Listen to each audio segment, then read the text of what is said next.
एक बार फिर आपका स्वागत है देश की बहस में। आज हम बात कर रहे हैं कोरोना के संकट से पार पाने के लिए क्या राजनीतिक तबका एकजुट हो सकता है, क्या वाकई एकजुट होकर कोरोना की लड़ाई को हराया जा सकता है। तमाम खास मेहमान हमारे साथ जुड़े हुए हैं। भारतीय जनता पार्टी के प्रवक्ता प्रेम शुक्ला साहब हैं, जेडीयू के डॉक्टर सुनील सिंह हमारे साथ जुड़े हुए हैं, कांग्रेस पार्टी के राष्ट्रीय प्रवक्ता अभय दुबे साहब हैं, समाजवादी पार्टी की प्रवक्ता जूही सिंह जी हैं और हमारे साथ डॉक्टर कौशल कांत मिश्रा भी हैं, जो लगातार स्वास्थ्य के मुद्दों पर अपनी आवाज उठाते रहे हैं और जो अपील कर रहे हैं जनता कर्फ्यू की। अभय कुमार दुबे साहब, आप कुछ कहना भी चाह रहे हैं और सवाल यही कि कौशल कांत जो इस वक्त मांग कर रहे हैं, अगर ये पूरी होती है तो कांग्रेस पार्टी फिर सवाल खड़े करेगी। देखिए, पहला सवाल राहुल गांधी जी ने ये खड़ा किया था, आपको याद हो तो, कि प्रधानमंत्री जी इस लॉकडाउन में अगर आपने हेल्थ के इंफ्रास्ट्रक्चर पर ध्यान नहीं दिया तो ये सिर्फ इकोनॉमी को कंटेन करेगा, ये वायरस को कंटेन नहीं करेगा। आपने भी हर्षवर्धन साहब की जो बाइट दिखाई आपके टेलीविजन पर, हूबहू यही 25 मार्च 2020 का ऑर्डर है उनका कि एक टास्क फोर्स बनेगा इस मेडिकल ऑक्सीजन के लिए, एक टेलीफोन नंबर दिया जाएगा, कंट्रोल रूम एमएचए के तहत बनेगा, यही बातें की गई थी। बड़ी बात मैं वैक्सीन को लेकर ये कहना चाहता हूं, अनुराग जी, आपका शो बहुत विद्वत्ता के साथ आप इसको करते हैं, बहुत करोड़ों दर्शक देखते हैं। उनको ये जानना चाहिए कि सीरम इंस्टीट्यूट ऑफ इंडिया ने 2 महीने पहले प्रधानमंत्री जी को चिट्ठी लिखी थी। उन्होंने कहा था कि अमेरिका ने डिफेंस प्रोडक्शन एक्ट 1955 लागू कर दिया है और जरूरी संसाधन हमारे पास नहीं आ रहे, हमको इसके वैक्सीनेशन को तैयार करने में दिक्कत आ रही, वो 70 मिलियन भी। और अभी 3-4 दिन पहले सर, अगर मैं गलत नहीं हूं तो देश के विदेश मंत्री ने अपील की थी उन तमाम देशों से जहां से कच्चा माल आयात होता है। सुनिए ना, मैं बड़ी बात बता रहा हूं आपको। अभी हुआ क्या है, जो 8 अप्रैल को हम 41 लाख वैक्सीन पर डे लगा रहे थे, वो कल तक 22 लाख आ गए हैं। वैक्सीन है नहीं। हाँ, मैं ये मानता हूं वैक्सीन हेजिटेंसी लोगों में थी, लेकिन अब आपने कर दिया कि 200 रुपए और 400 रुपए, तो वो गरीब लोग विश्वास मानिए अनुराग जी ने लगाए।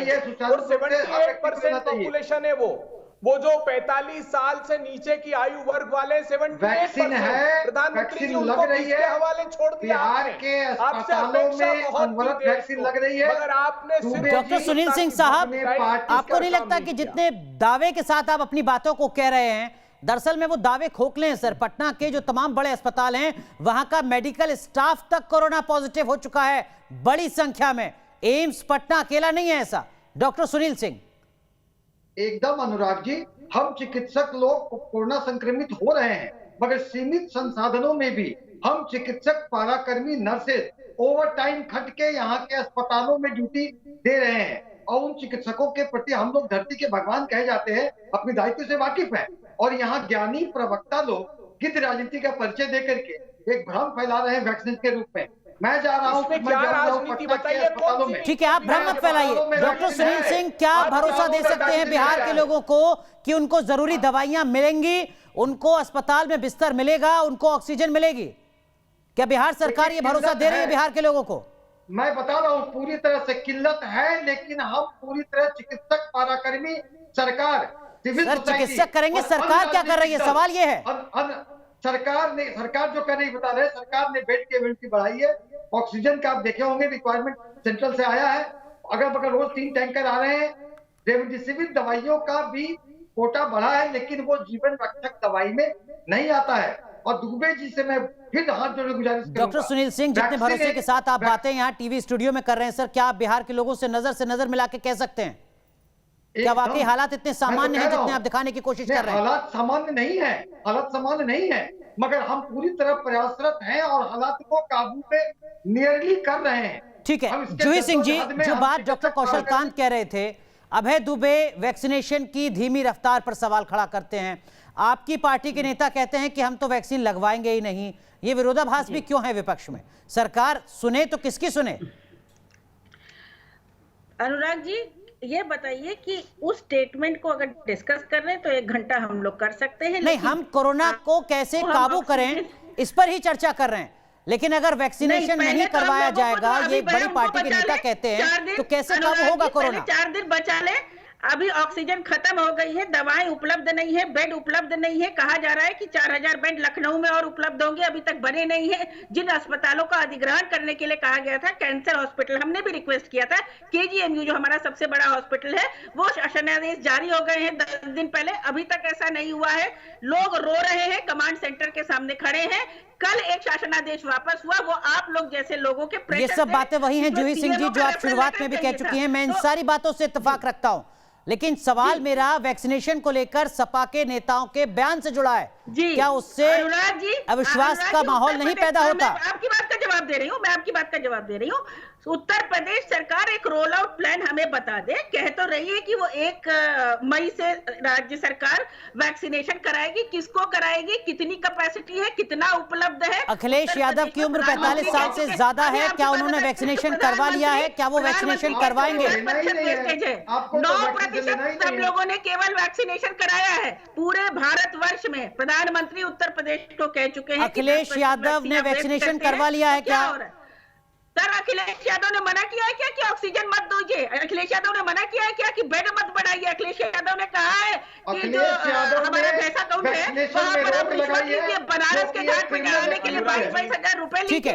प्रयागराज में रोज डेथ हो रही है। मैं अबे सर माफी चाहूंगा, एक दर्शक हमारे साथ जुड़ रहे हैं लखनऊ से ही, जहां का जिक्र लगातार जूही सिंह जी कर रही हैं। सरदार जिंदर सिंह जी हमारे साथ। जी कहें अपनी बात।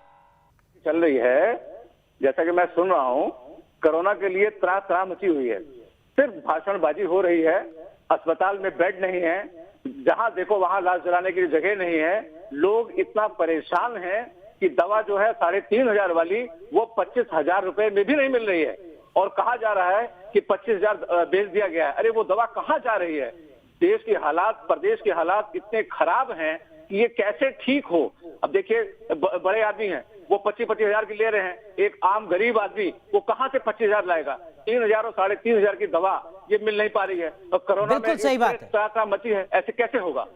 बिल्कुल बिल्कुल वाजिब सवाल आप खड़ा कर रहे हैं। प्रेम शुक्ला साहब, समाजवादी पार्टी की प्रवक्ता जूही सिंह अगर सवाल खड़ा करती है तो आप कह सकते हैं कि वो सियासत कर रही हैं। एक लखनऊ के दर्शक का भी यही सवाल है, यही चिंता है। धन्यवाद अनुराग जी। 45 मिनट बाद कम से कम आपको याद आया कि भारतीय माफी चाहता हूं सर, प्रवक्ता भी आपकी बहस में है। धन्यवाद। नहीं धन्यवाद, मैं तो उसके लिए आपका आभार व्यक्त कर रहा हूँ। निश्चित तौर पर कुछ दवाइयों की जो है कमी हुई है, लोगों को असुविधाएं भी हुई हैं। उन असुविधाओं के लिए हम क्षमा प्रार्थी हैं, और उन असुविधाओं को खत्म करके सुविधा में परिवर्तित करके आदमी के प्राण को बचाने का हर संभव प्रयास आदरणीय योगी आदित्यनाथ जी की सरकार कर रही है। आदरणीय मोदी जी स्वयं जब जो है फार्मा उत्पादकों से लेके, ऑक्सीजन उत्पादकों से लेके, मुख्यमंत्रियों से लेके, अधिकारियों से लेके सबसे बैठकें करके साफ पर प्रयास कर रहे हैं कि सब व्यवस्था स्थिर हो और बेहतर हो। प्रेम शुक्ला साहब, क्या कोई रोड मैप आप बता सकते हैं? वो महामारी जो पिछले 1 साल से लगातार कहर बरपा रही है, उसकी रफ्तार को कम करने के लिए अगले 10 दिन, 5 दिन, 20 दिन, 1 महीना, कब तक असर दिखेगा? जी नहीं, उसका असर तो तत्काल दिखना शुरू हो जाएगा। देखिए, चूंकि जैसे जो जनता कर्फ्यू भी जैसे 24 घंटे में मामले और ज्यादा आए, और सपा के प्रवक्ताओं को कष्ट हो गया। जनता नहीं सुन तो लीजिए, जनता कर्फ्यू की जब बात आई, जनता कर्फ्यू जो ब्रेक चेन होगा, जो जिस तरह से संक्रमण लगातार बढ़ रहा है, उस संक्रमण की श्रृंखला को तोड़ने के लिए आपको जनता कर्फ्यू नहीं, जब मुझे आवश्यक होगा तो ही मैं घर से बाहर निकलूंगा। लेकिन जनता कर्फ्यू की जैसे ही बात होगी, इनके राज्यों में लॉकडाउन लगा दिया जाएगा कांग्रेस। ठीक है, अभय दुबे जी 30 सेकंड से, अभय दुबे जी 30 सेकंड माफी चाहता हूँ। इनकी ऐसी स्थिति है। देखिए, एक बहुत सकारात्मक बात बताना चाहता हूँ। मैं सौम्या स्वामीनाथन जी को सुन रहा था, जो चीफ साइंटिस्ट है WHO की, पूरे देश के दर्शकों को सुनना चाहिए। उन्होंने कहा है कि जिसने वैक्सीन का 1 डोज भी लिया है, उत्तर तो सुनना चाहिए अनुराग जी। नहीं तो बहस में क्यों? आपने अगर भारतीय जनता पार्टी को तो देश के करने सभी की लोग सुपारी वाली प्रेम शुक्ला साहब, इस शो का पहला सवाल आपसे था। रामदास आठवले आपके ही सरकार के मंत्री हैं, डॉक्टर सुनील सिंह साहब आप ही के गठबंधन का हिस्सा हैं। आप 5 बार आपने जो है प्रेम शुक्ला साहब, मैं 3 पैनलिस्ट बता रहा हूं जो आपके साथ के हैं। जूही जी से 4 बार आशुतोष जी से, और जूही सिंह जहां गलत बात कहेंगी वहां मैं उनसे सवाल करके उन्हें करेक्ट करूंगा।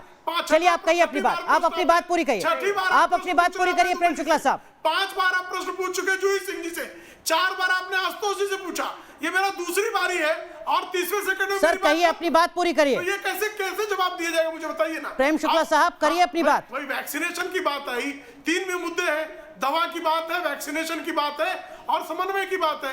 तो वैक्सीनेशन हेजिटेंसी पैदा करने में माफिया सरगना विंची खानदान के राहुल गांधी का रोल है। अरे क्या बेशर्मी की बात करते हो तुम। दोनों उद्योगपतियों के आगे की शरण में चले गए। प्रेम शुक्ला है, तुमसे ज्यादा बेशर्म कोई हो सकता है पूरे हिंदुस्तान में। पूरे हिंदुस्तान को मौत की आगोश में डाल दिया तुमने। ठीक है, चलिए सर, उम्मीद करते हैं कि आने वाले वक्त में तू मैं की सियासत नहीं होगी। आने वाले वक्त में कुछ गंभीर राजनीतिक विमर्श हो सकेगा इस महामारी के संकट से निपटने के लिए। सवाल हमने आज पूछा था, देश की बहस में महामारी से एकजुट होकर ही क्या निपटा जा सकता है। 97% भारतीयों को उम्मीद है कि एकजुट अगर होंगे हम तभी इस महामारी से निपट सकते हैं। लेकिन जो राजनीतिक विमर्श है उसमें एकजुटता की उम्मीद बहुत कम नजर आती है। बहुत बहुत शुक्रिया देश की बहस में आज जुड़ने के लिए।